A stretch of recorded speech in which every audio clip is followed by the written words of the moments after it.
The Girl I Met on the Train, Part 3. The Ending, First Section. The days after she had forgotten me felt surreal, like I was trapped in a half dream, half memory world. Every evening I got on the same train, hoping she would appear in that familiar seat, but she never did. My mind kept replaying our conversations, our laughter, the way her hair fell across her face as she smiled at me in the dim light of the train car.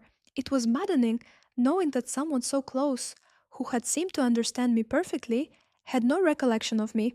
I tried everything. I asked the train conductor if he had seen anyone resembling her.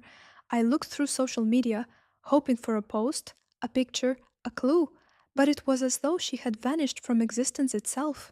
The streets, the stations, the city that we had shared in those fleeting moments became strange and empty, and the familiar rhythm of the train felt hollow without her presence. One particularly cold evening, the kind where the wind bites through even thick coats, I resolved to take the train for one last ride. Perhaps fate had decided my story was over.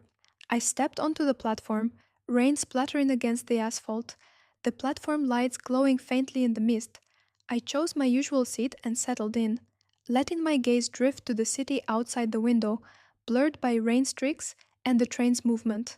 Then I saw her. She appeared at the far end of the platform, stepping into the dim light. My breath caught in my chest. She looked exactly as I remembered. The soft brown waves of her hair, the same gentle smile, the same familiar tilt of her head.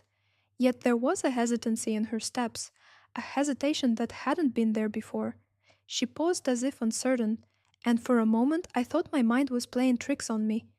Could it really be her, after all this time? She walked along the platform and boarded the train, scanning the seats carefully. Our eyes met.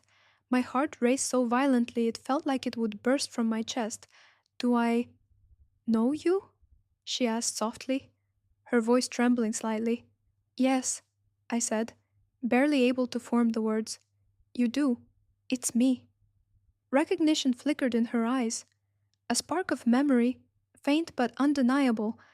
She looked down for a moment, then back at me, her expression a mixture of confusion and dawning realization. We began to speak cautiously, carefully. Each word was weighed, each memory reconstructed. She remembered small details, the train rides, our conversations, the random stations we had visited, but not everything. It was like piecing together a puzzle with missing parts. And yet, despite the gaps, the connection was unmistakable. The bond we had built before her forgetfulness was still there, waiting beneath the surface. Over the next few weeks, the train rides became our sanctuary once more. Every evening we met and talked. Sometimes we laughed about trivial things, sometimes we lingered in silence, simply sharing the comfort of each other's presence. Each conversation rebuilt a bridge, thread by delicate thread, reconnecting two lives that had been separated by circumstance and a cruel twist of memory. We explored the city together, walking along the rain-slick streets, discovering quiet corners that seemed made for us alone. Each step was deliberate, careful, as if we were navigating fragile ground. Every glance carried the weight of months lost, and yet every touch, every smile, reaffirmed that we were still meant to find each other. One night, as the train slowed near an empty station, she turned to me with a hesitant smile. "Do you ever wonder if all of this is fate?" she asked, her fingers brushing lightly against mine. "I used to," I said. "But now, I think maybe it's more than fate. It's us choosing each other every time."